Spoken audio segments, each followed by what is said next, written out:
이번 분석을 시작하기에 앞서 투자 판단의 최종 책임은 투자자 본인에게 있다는 점을 명확히 말씀드립니다. 저희는 단순 참고용 정보나 분석을 제공할 뿐 특정 종목이나 섹터에 대해 매수나 매도를 절대 추천하는 것이 아닙니다. 자, 오늘 정말 흥미로운 미스터리를 하나 가져왔습니다.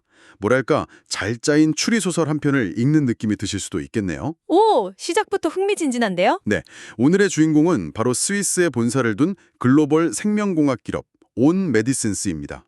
티커는 ONC. 저희는 편의상 온크라고 부를게요. 네, 온크 기억하겠습니다. 사건은 2025년 11월 18일에 벌어졌습니다. 이날 온크의 주가가 하루 만에 3.37%나 하락해서 363.92달러로 마감했어요. 3.37% 하락. 뭐 시장에서는 사실 흔히 볼 수 있는 숫자이긴 한데요. 그렇죠. 여기까지만 들으면 그게 뭐 대수냐 하실 수 있어요. 그런데 이 사건이 정말 기묘하고 특별한 이유는요. 이 주가 하락이라는 결과를 설명할 만한 원인들이 온통 긍정적인 것들 뿐이었다는 거예요. 아, 그러니까 악재가 없었는데 주가가 내렸다. 이 말씀이시군요. 악재가 없는 수준이 아니었어요. 회사는 역대급 실적을 발표했고요. 미래를 책임질 신약 개발은 그야말로 대성공을 거뒀죠. 심지어 바로 그 주가가 하락한 날에는요. 월스트리트의 아주 유력한 투자은행이 목표 주가를 오히려 더 올렸어요. 잠깐만요. 그건 정말 이상하네요. 호재만 가득했는데 주가는 떨어졌다니. 말이 안 되죠.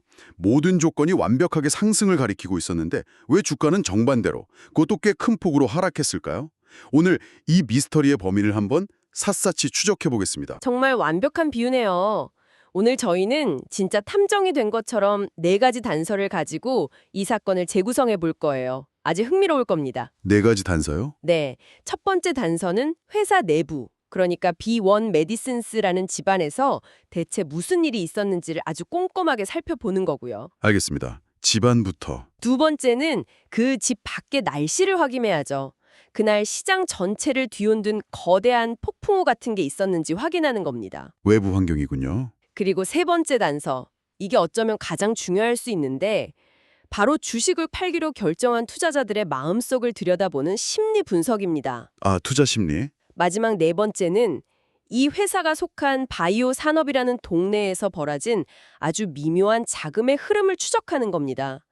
이 4가지 단서를 다 맞추고 나면 아마 범인의 윤곽이 뚜렷하게 보일 겁니다. 좋습니다. 정말 탐정이 된 기분으로 한번 시작해보죠. 그럼 첫 번째 단서, 회사 내부부터 샅샅이 뒤져보겠습니다. 이 상황이 대체 얼마나 역설적인지 구체적인 팩트들로 한번 확인해보죠. 주가가 폭락하기 직전에 옹크에는 어떤 좋은 소식들이 있었던 겁니까? 우선 시간 순서대로 보면요. 주가 하락이 있기 약 2주 전인 11월 6일에 회사가 3분기 성적표를 공개했어요. 실적 발표요. 네. 근데 이건 그냥 잘했다 수준이 아니었어요. 뭐랄까 거의 전교 1등에 올림피아드 금메달까지 딴 수준이었죠. 그렇게나 좋았어요? 총 매출이 작년 같은 기간보다 무려 41%나 늘어서 14억 달러를 기록했어요. 41%요? 와, 엄청난 성장이네요. 그렇죠. 특히 이 회사의 간판 제품이 있거든요. 브루킨사라는 혈액암 치료제인데 이게 그야말로 괴물이었습니다. 글로벌 매출이 51%나 폭증했어요. 51%요? 잠깐만요. 그럼 그 약 하나가 전체 성장률을 다 끌어올린 거네요? 맞습니다. 그래서 이 약 하나만으로 한 분기에 10억 달러, 우리 돈으로 하면 대략 1조 원이 훌쩍 넘는 돈을 벌어들인 거예요. 한 분기에 약 하나로 1조 원이요? 와. 네, 제약 바이오 업계에서 단일 제품으로 분기 매출 10억 달러를 넘는 건 흔히 말하는 블록버스터 중에서도 메가 블록버스터로 불리는 정말 꿈의 영역이거든요. 아, 그게 그 정도의 의미를 갖는 숫자군요. 그럼요. 단순히 물건을 많이 판 걸 넘어서 수익성도 폭발적이었습니다. 주당 순이익, 그러니까 EPS가 시장 전문가들의 예상을 아주 가뿐하게 뛰어넘었죠. EPS까지도요? 네.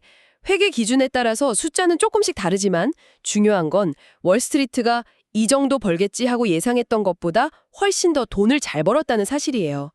이 성적표만 보면 투자자들은 정말 환호성을 지르면서 주식을 더 사야 정상이잖아요. 그럼요. 이건 뭐 의심의 여지가 없네요. 그런데 이게 끝이 아니었다고요? 끝이 아니었죠. 그 성적표 자랑에 흥분이 채 가시기도 전에 주가 하락 바로 전날인 11월 17일에 더 큰 홈런을 터뜨립니다.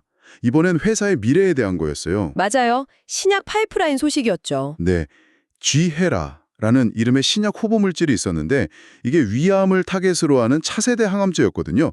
그런데 이 약의 최종 관문, 그러니까 3상 임상 시험에서 결과가 아주 성공적으로 나왔다고 발표를 한 겁니다. 여기서 이제 통계적으로 매우 유의미한 개선을 보였다는 표현이 핵심이에요. 이게 제약업계의 언어로는 사실상 우리가 해냈다는 승리 선언과 같은 거거든요. 아, 그 표현 자체가 그런 의미를 담고 있군요. 그럼요. 아시다시피 수많은 신약 후보 물질들이 이 3상 임상이라는 죽음의 계곡에서 좌절하잖아요. 이걸 통과했다는 건 정말 엄청난 의미를 갖죠. 이 약이 조만간 시장에 나와서 수십억 달러의 새로운 매출을 만들어낼 거라는 아주 강력한 신호탄이었던 겁니다. 와, 그러니까 현재 실적도 역대 최고인데 미래의 성장 동력까지 확실하게 확보했다는 걸 시장에 증명한 셈이네요. 완벽하게 정리하셨어요. 바로 그겁니다.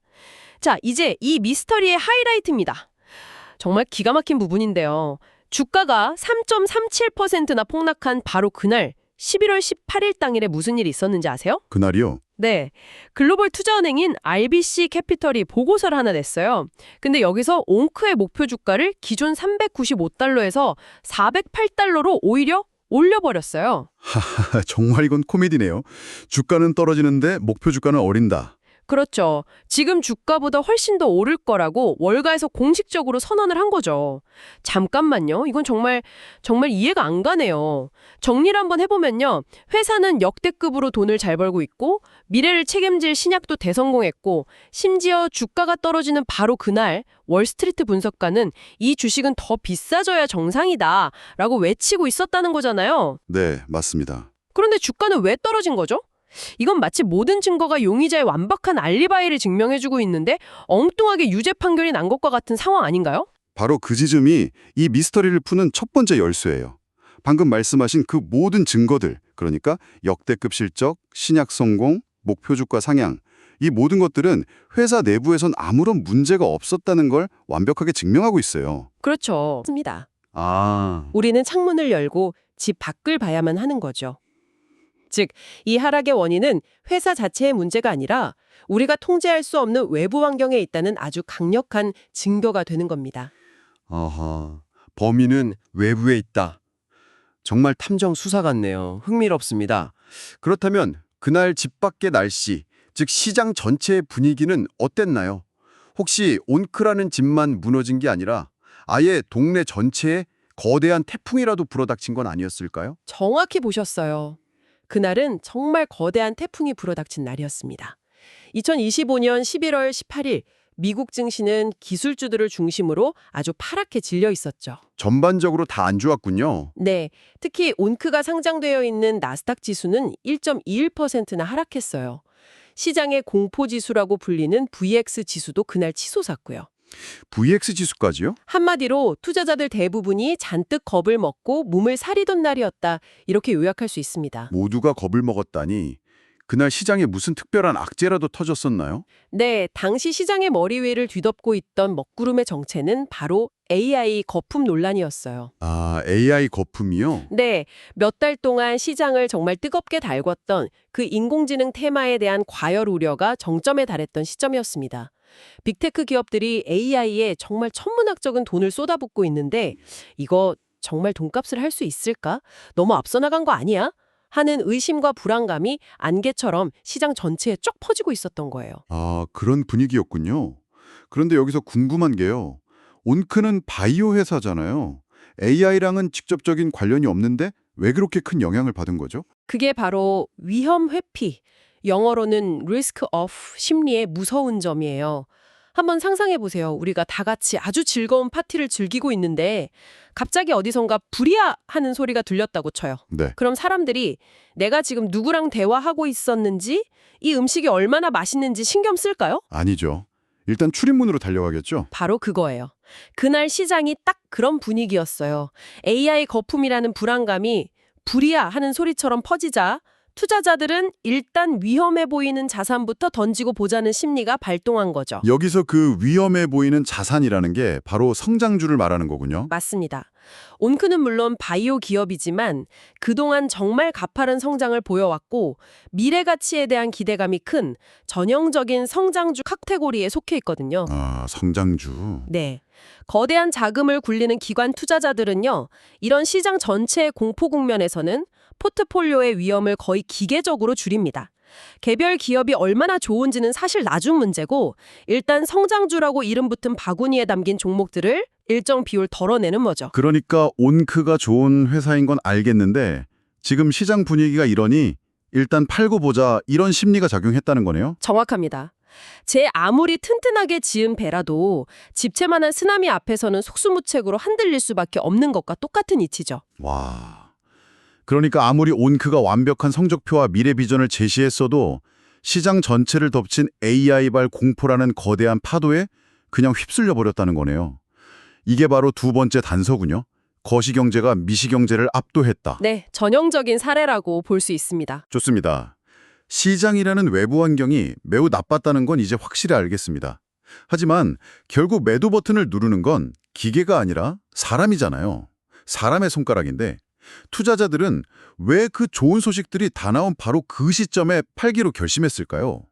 여기에도 뭔가 심리적인 함정이 있었을 것 같은데요. 네, 이제 세 번째 단서인 투자자들의 속마음을 들여다볼 차례네요. 그 힌트는 바로 온크의 주가 차트 안에 숨어 있습니다. 차트요? 네, 이 회사 주가가요, 2025년 한 해에만 거의 100%가 올랐어요.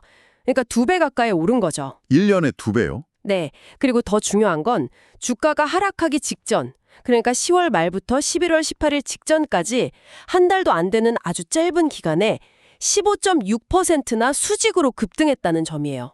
이건 정말 숨가쁜 상승세였죠. 와, 1년 만에 2배, 심지어 최근 한 달 만에 15% 이상이라. 이건 마치 포커판에서 계속 돈을 따서 내 앞에 칩이 산더미처럼 쌓여있는 그런 상황이랑 비슷하네요. 완벽한 비유예요. 바로 차익 실현이라는 심리가 작동하는 지점이죠. 포커판에서 그렇게 큰 돈을 따면 어떤 생각이 들까요? 다음 판도 이겨서 더 따야지 하는 탐욕도 분명히 있겠지만 동시에 이쯤에서 일어나서 이 칩들을 현금으로 바꾸고 싶다는 욕구도 강하게 들겠죠. 그렇죠. 자칫 잘못해서 다음 판에 다 잃을 수도 있다는 불안감도 들고요. 바로 그겁니다. 투자자들도 똑같아요. 이미 엄청난 수익을 보고 있는 상태에서 시장 전체가 불안해지니까 지금이 바로 내 칩을 현금으로 바꿀 때다라고 생각하는 사람들이 많아진 거죠. 밸류에이션 부담도 느끼게 되고요. 아, 거기에 미묘한 신호가 하나 더 있었다고요? 소스에 따르면 최근 3개월간 회사 내부자들, 그러니까 경영진 일부가 자기 주식을 팔았다는 기록이 있다면서요. 네, 그 점도 짚고 넘어가야 합니다. 이건 판돈이 커진 포커판에서 카지노 사장이 자기 칩 몇 개를 슬쩍 현금으로 바꾸는 걸 본 것과 같은 효과겠네요. 괜히 불안해지잖아요. 그렇죠. 그게 뭐 결정적인 이유는 아닐 수 있어요. 경영진도 세금을 내야 하거나 다른 개인적인 이유로 주식을 팔 수 있으니까요. 하지만 아주 예민한 투자자들의 눈에는 회사를 가장 잘하는 저 사람들도 지금 주가가 좀 비싸다고 생각하는 거 아닐까? 하는 불안감을 주기에 충분한 신호로 해석될 수 있는 거죠. 충분히 그럴 수 있겠네요. 증시 격언 중에 소문에 사서 뉴스에 판다는 말이 있잖아요. 딱 이 상황에 들어맞는 말이에요. 아, 소문에 사서 뉴스에 판다. 네, 엄청난 실적과 성공적인 임상 결과라는 모든 뉴스가 공개되자 일부 영리한 투자자들은 이걸 재료가 모두 노출된 정점이라고 판단하고 그동안 쌓아온 이익을 확정한 겁니다. 마침 시장 분위기까지 최악이었으니까 매도 버튼을 누르려는 사람들이 한꺼번에 몰리게 된 거죠. 자, 이제 정말 이 미스터리의 가장 기묘하고 흥미로운 부분으로 넘어가 보겠습니다. 지금까지의 이야기를 종합하면 시장 전체, 즉 나스닥은 폭풍우가 몰아쳐서 가라앉고 있었고 그 안에 온크라는 배도 함께 흔들리면서 가라앉고 있었어요. 네, 그렇게 정리가 되죠. 그런데요, 이 온크가 속한 바이오테크라는 함대 전체는 가라앉기는커녕 오히려 물 위로 떠오르고 있었다는 사실.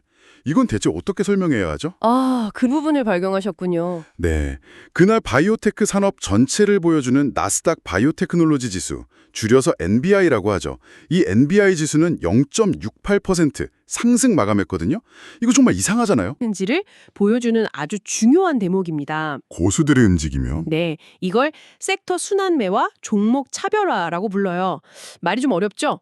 네, 좀 어렵네요. 섹터 순환매. 쉽게 한번 풀어볼게요. 아까 시장의 투자자들이 불안한 AI 기술주 파티에서 뛰쳐나오고 있었다고 했잖아요. 네, 불이야하고요. 그렇죠. 그 돈이 전부 은행 예금으로 가진 않아요. 그중 일부는 지금처럼 불안할 땐 경기를 덜 타는 안정적인 곳으로 잠시 피신해 있자고 생각하면서 새로운 투자처를 찾게 됩니다. 그때 대표적인 안전 피난처로 꼽히는 섹터가 바로 헬스케어와 바이오예요. 아, 그러니까 AI 기술주에서 빠져나온 돈의 일부가 오히려 바이오 섹터 전체로는 흘러 들어오고 있었다는 거군요. 그래서 NDABI 지수는 오른 거고요. 정확합니다. 하지만 여기서 한 단계 더 깊이 들어가야 해요. 바이오 섹터로 돈이 들어온다고 해서 그 돈이 섹터 안에 있는 모든 종목을 똑같이 묻주마식으로 사는 건 절대 아니거든요. 아, 그렇겠네요. 펀드 매니저 같은 큰손 투자자들은 이렇게 생각하는 거죠. 좋아, 지금은 바이오 섹터에 투자할 때야. 그런데 가만 보자. 옹크, 와, 연초 대비 100%나 올랐네. 단기적으로도 너무 급등해서 지금 새로 들어가긴 좀 부담스러워. 이건 분명히 차익 실현 매물이 쏟아질 거야. 그러니 일단 온크 비중은 좀 줄여서 수익을 챙기고 그 돈으로 아직 덜 올랐지만 잠재력 있는 다른 중소형 바이오 종목으로 옮겨가자. 이런 식의 의사결정이 일어나는 겁니다. 와, 정말 정교한 움직임이네요. 그러니까 온크의 하락은 바이오 섹터가 미워서가 아니라 오히려 바이오 섹터를 너무 사랑한 나머지 그 안에서 더 좋은 투자 기회를 찾으려는 투자자들의 포트폴리오 재조정 과정에서 발생한 일시적인 현상이었다는 거군요. 바로 그겁니다. 이건 마치 똑똑한 쇼핑객이 과일 가게에 가서 이미 가격도 너무 비싸고 너무 잘 익어서 금방 물러버릴 수도 있는 딸기, 즉 온크 대신에 아직 가격도 적당하고 앞으로 더 맛있어질 잠재력이 있는 사과나 오렌지, 즉 다른 바이오 종목을 골라 담는 것과 같은 이치예요. 비유가 정말 귀에 쏙쏙 들어오네요. 즉 온크의 하락은 섹터 전체에 대한 비관론이 아니라 섹터 내에서 더 스마트한 선택을 하려는 자금의 순환 과정에서 나타난 아주 자연스러운 조정이었다고 볼 수 있는 거죠. 이제야 모든 퍼즐 조각이 딱 맞춰지는 느낌입니다. 정말 복잡하고도 논리적인 그림이네요. 자, 그럼 오늘 우리가 추적한 이 미스터리를 최종적으로 한번 정리해보죠. 2025년 11월 18일 B1 메디슨의 주가 하락이라는 사건의 범인은 한 명이 아니었어요. 4명의 공범이 만들어낸 완벽한 합작품이었던 거죠. 4명의 공범. 재미있는 표현이네요. 첫 번째 공범은 역설적에게도 너무 완벽했던 내부 펀더멘털이었습니다. 너무 좋은 소식들이 연달아 터지면서 오히려 이제 이익을 실현할 때라는 빌미를 제공했죠. 그렇죠. 뉴스에 팔아라 라는 격언을 자극한 셈이죠. 두 번째 공범은 시장을 덮친 외부의 공포, AI 거품 논란이라는 거대한 태풍이 좋은 배, 나쁜 배, 가릴 것 없이 모든 배를 흔들었고요. 거시경대의 역습이었죠. 세 번째 공범은 이익을 챙기려는 인간의 본능이었습니다.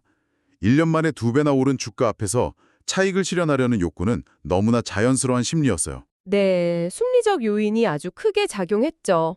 그리고 마지막 4번째 공범은 더 똑똑해지려는 자금의 이동이었습니다. 바이오 섹터 내에서 이미 많이 오른 종목을 팔고 덜 오른 종목으로 갈아타려는 아주 정교한 포트폴리오 조정이 있었던 겁니다. 맞습니다. 결론적으로 이날의 하락은 회사의 내재 가치가 망가졌기 때문이 아니라 그 튼튼한 가치에도 불구하고 시장의 거시적 불안감과 투자자들의 단기 심리가 정말 절묘하게 결합해서 나타난 결과라고 할 수 있어요. 그렇군요. 그리고 이건 우리에게 아주 중요한 교훈을 줍니다. 뭐냐 하면 단기적인 주가의 움직임이 반드시 그 기업의 장기적인 가치를 반영하는 것은 아니라는 아주 교과서적인 사례라고 할 수 있죠. 아, 단기적인 주가와 장기적인 가치는 다를 수 있다. 네. 만약 당신이 이 기업의 장기적인 성장 스토리를 믿는 투자자라면 이런 외부 요인에 의한 하락은 오히려 좋은 주식을 더 싸게 살 수 있는 절호의 기회로 볼 수 있어요. 그렇죠. 기회가 될 수도 있겠네요. 반대로 단기적인 흐름을 타는 트레이더라면 개별 기업의 호재를 분석하는 것만큼이나 시장 전체의 분위기와 돈의 흐름을 읽는 것이 얼마나 중요한지를 다시 한번 깨닫게 해주는 그런 사건이라고 할 수 있습니다. 투자 성향에 따라 아주 다른 기운을 얻을 수 있겠군요. 그렇습니다. 그래서 오늘 분석을 통해 우리는 한 가지 아주 중요한 질문에 도달하게 돼요. 시장의 거시적인 감정이 한 기업의 이렇게나 탄탄한 펀더멘털을 이토록 쉽게 그리고 강력하게 압도할 수 있다면 과연 당신의 투자 전략에서 시장의 일시적인 분위기에 대한 대응과 기업의 장기적인 스토리에 대한 믿음 사이의 균형을 어떻게 맞춰가야 할까요? 이 질문을 한번 깊이 곱씹어 보시는 것도 의미 있을 것 같습니다.